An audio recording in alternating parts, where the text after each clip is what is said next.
welcome to Dynamite Delight, and a show that feels like they were pushing hard to try and make themselves look better than WWE. Now, I'm going to say this before I get started. I still have not been watching WWE much. I did check a little bit of Raw. I didn't check anything of NXT, and I don't know if I'm going to check SmackDown.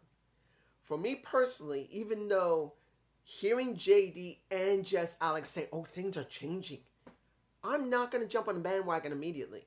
I'm going to watch and wait. And hearing what JD's saying, I can understand his point of view. Clearly, he's saying, if you hate the product, get the fuck out of the way and let us enjoy it. And he's got his point. If you're bothering him and saying, this product's shit, who gives a fuck, you're stupid, he has the right to say that. Now, I'm not saying that.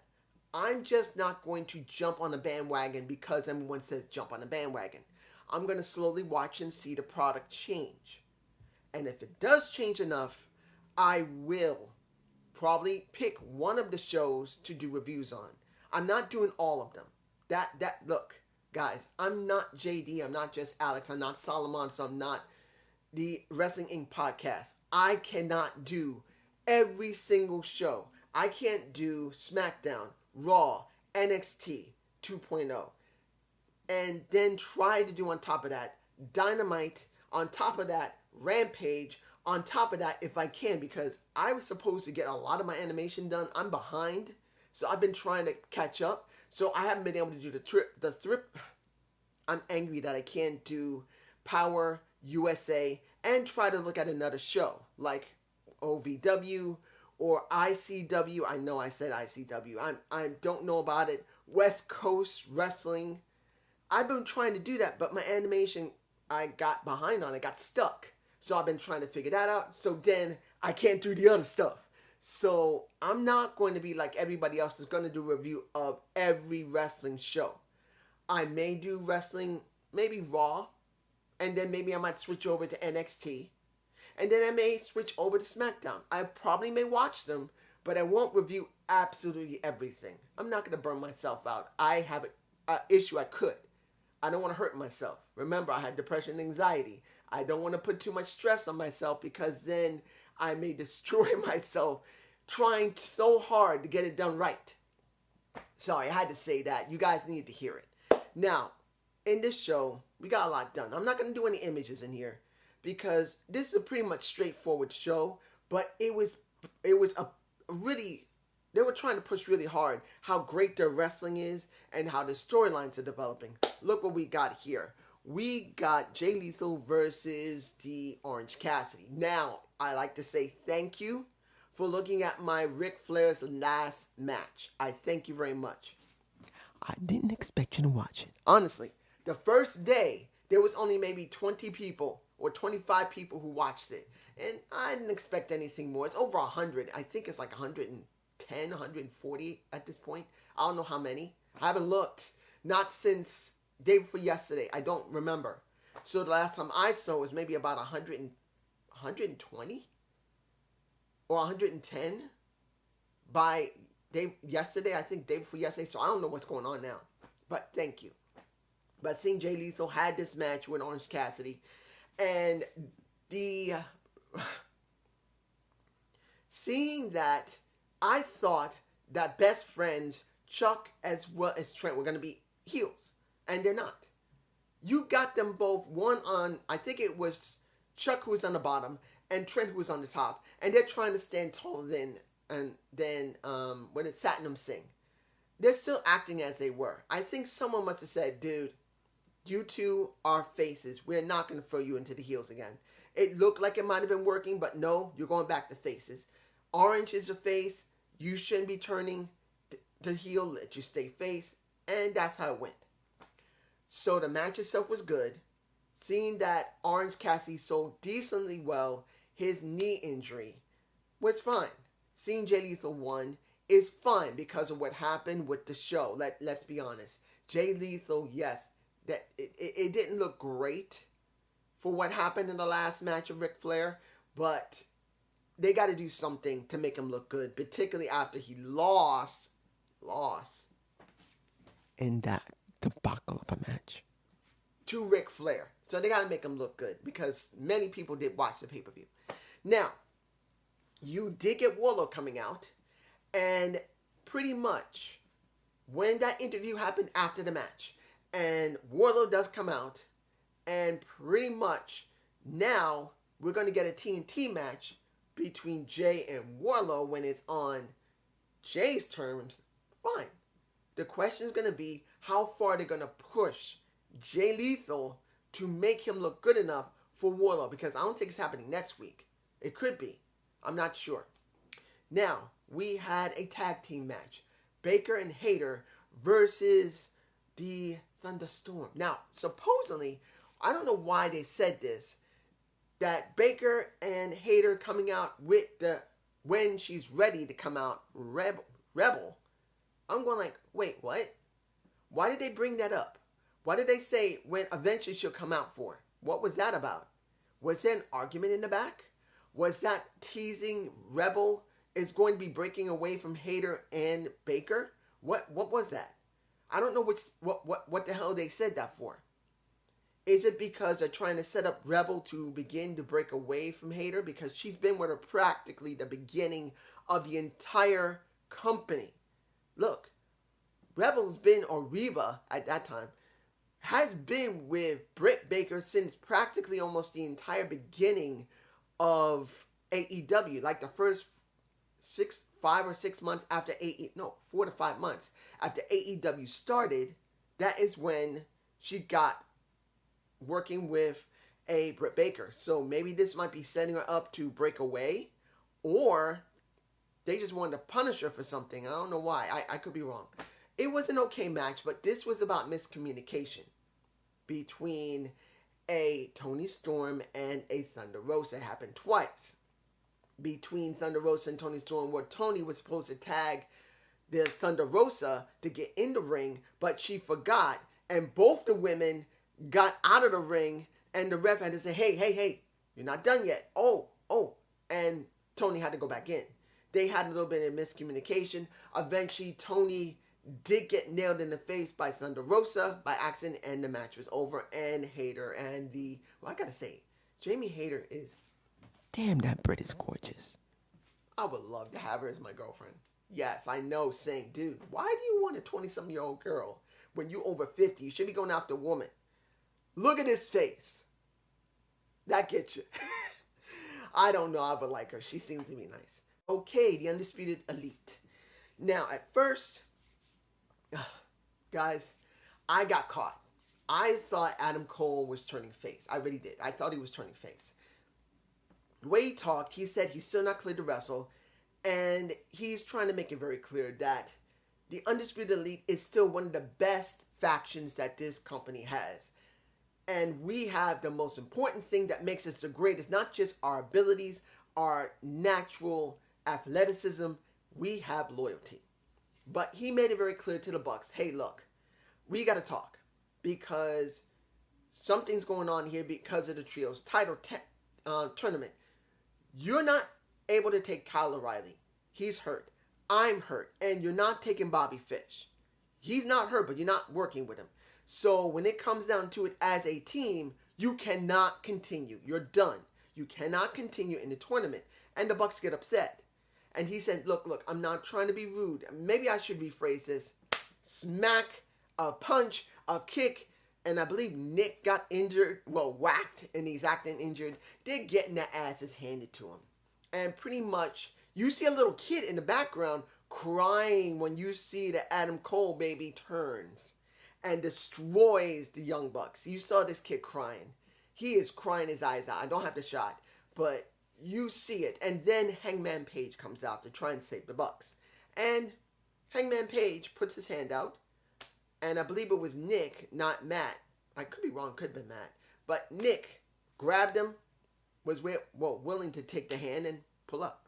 So it looks like there's a very strong possibility that the Elite will come back, particularly that I've heard that Kenny Omega is almost nearly cleared. He might still be out a little bit, or he could actually be in the back, but he's not ready yet to come back, but he's there. It's a question, I don't know. But it looks like the Elite will be coming back. The question is when. Now, the next thing I want to talk about was Ethan Page. Ethan Page is angry. Ethan Page is frustrated. I've said it myself. Ethan Page deserved better. And then you got Hathaway coming out. And as Ethan Page is trying to cut, and is cutting a great promo saying, I deserve better. How dare they not let me have what I want? How come everyone gets what they want but not me? How come I'm just looked at as nothing and I'm better than that and everyone's cheering? And he says, no. You cheering for me now, but guess what? You don't buy my merch, you bitches. If you really cared about me, buy my damn merch. And as he turns around, Hathaway is there. And Hathaway asks for the mic. And he says, what the hell are you doing? What are you doing? He said, I got to promote myself. I deserve better. And Hathaway gets in the ear. Hathaway tells him something. Hands him his card. He gets out of the ring. He looks at it. Puts it in the pocket. And Hathaway is just standing there about to go up the ramp. There you go. He looks like he might be joining. Well, if they're going to keep the name, I think they should. The baddies started with the baddest woman on the planet, Jade Cargill. So, seeing that he's talked to Lee Moriarty, seeing that he still has the baddies of Gray, of Kiera Hogan, and DJ Cargill, he may be adding in a new member in Ethan Page. He's basically rebuilding Diamond Mine. Well, he's building a new Diamond Mine. Now, I'm not saying he's going to use the same name. The baddies rolls off the tongue. I believe he'll leave it as it is, or Tony will. But here's the question. Just because you now have Ethan Page there and Lee Moriarty there, what's going to happen to Lana Gray, or Laura Gray, I believe her name is, Laura Gray and Kiera Hogan? These women have done nothing. Yes, the Jade Cargill is the focal point of the team, but still, I want to see these women get somewhere. I'm just saying. Next, Hobbes versus Wren Jones. He destroys him. And Taz makes it very clear. Team Taz is dead. Team Taz is gone. He made it very clear that this is not something he knew. He's not happy about it. And he made it very clear Starks is coming after a powerhouse Hobbes. And after he destroys a Jones, guess who runs out? And you think if this was WWE's older booking, he would get over on powerhouse Hobbes. Nope, he got that ass whooped. He got the ass whooped. So that's pretty good booking. I like that the heel who's bigger than the face should be able to overpower the face. It shouldn't always be about the face getting over on the heel in some form or fashion every single freaking time. The question is going to be, will Powerhouse Hobbes ever elaborate why he turned? Because it was never specified why. Not even Taz knew what the reason was, even though Tony Schiavone as well as Excalibur tried to accentuate that. Let's move on. We got the match between Matt Hardy and Christian. Now, this was a good match. As much as not many people care about Matt. I mean, people love Matt. But as a wrestler, you can see he's older. You know how his hips are very fused, so he can't really do a lot of motions that he ever wants. But still, he can still pull off good matches with good other wrestlers. And this was a good match. It was pretty decent. In the end, Christian won. But then you hear Luchasaurus, who I'm angry. If Luchasaurus doesn't turn, which it looks like he's not, what was the fuck of the point?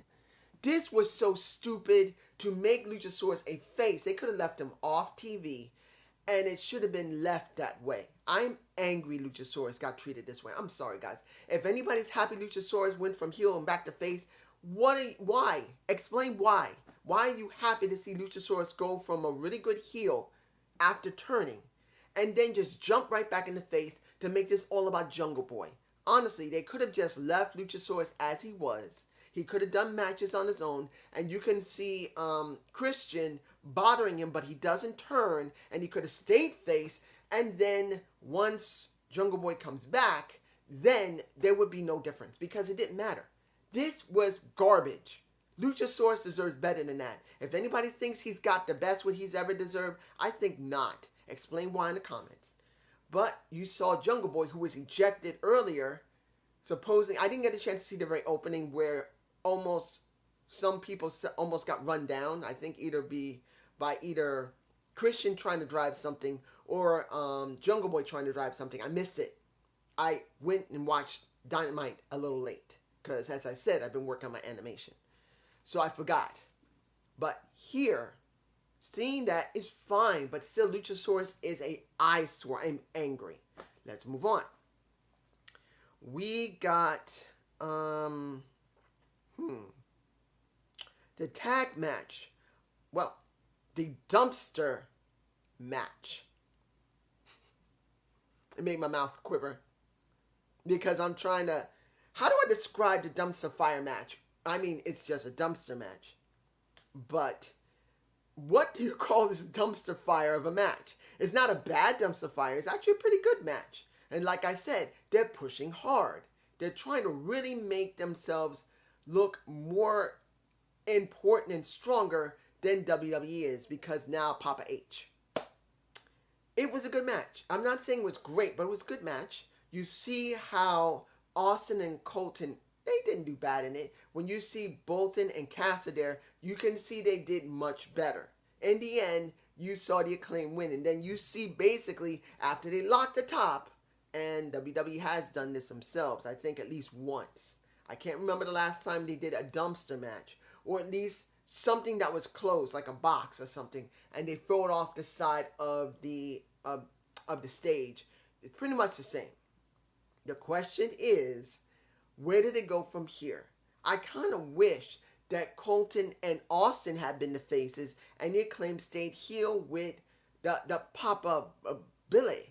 And then you could see his sons get to convince him to turn back. I think that would have been a better story, instead of making it about the Acclaim. But let me make it clear, the Acclaim are over.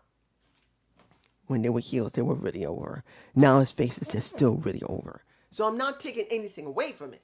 I'm just saying that the story could have been a little different. They would still get the heat or the likes they need. I just kind of wish it had been that. You could have done the Acclaim maybe next year as faces. I think trying to get the Gun Club over is a little more important than getting the Acclaim over. The Acclaim has been over way more than the Gun Club. I just think that would have been a better story. Doesn't mean that the Acclaim is bad. No matter if they're faces or heels, they get a great reaction either way. And being faces, it's working. But I really rather seen the Gun Club stay as faces and have to rise the occasion to convince their daddy, hey, don't be with these guys, be with us. We're your kids. We love you, you stupid old fart. I shouldn't say that. He's 60, I'm 51. Yes, officially, as anyone is already know, I turned 51 at the end of July. Look at me. Anyway, now, let me see, what else am I forgetting here? That's there. I'm going to leave what's going on with Miro alone, because it's going to count on how well they're going to book the House of Black. Also, when it comes to the House of Black, seeing that Darby Allin is going to have a match against Brody King at the pay-per-view, yes, but the question is, what would this really mean for Brody? What would this really mean for Darby? Yes, we love the coffin matches, but we need a little bit more for each of them. That's just me. Final match. If I'm forgetting anything, I'm sorry. This is about now the shot for Wheeler Yuta going after the interim world title that Moxley holds. You got Chris Jericho, who has a shot next week to get that title back. And he got tricked into it.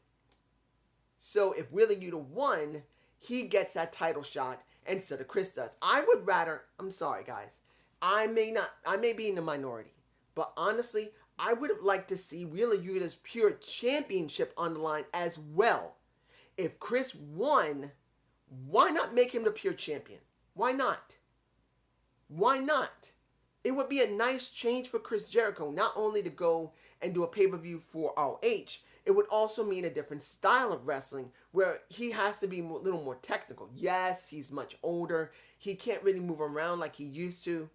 And let's be honest, Chris is not one of the most greatest technical wrestlers. He's more of a high flyer, more high impact. But it would have been a nice change for him. Something he would never had usually done other than when he was in New Japan. I think that would have been nice for him. But no. The match was fine. I did enjoy the match. Seeing Wheeler have to push and constantly whack that nose, whack that face. In the very beginning, when Chris was trying to set him up, he flicked his damn nose, which just regular like this, that hurts. That does hurt. But if you've broken your nose, it's going to be way more sensitive, which it was. And it was nice to see. It goes along with the story. It flowed. So by the end of it, Chris had to cheat. He had to nut shot a Wheeler Yuta when he got caught in William Regal's own finishing submission, because Wheeler was using it. He had no way out. So he was grabbing Floyd. Wheeler pulled him back. Audrey grabs the bat. And then as he turns over, he kicks Wheeler Yuta. Well, the gonads hurt. No matter what angle you're in, unless you're a very weird individual, that if they get nut shotted at first, and if it's not, how can I explain this? There are people that exist in this world, at least when they were young. If you nut shotted them really hard, you just pissed them off. I was one of those weird people. I know you're not going to believe me, but trust me.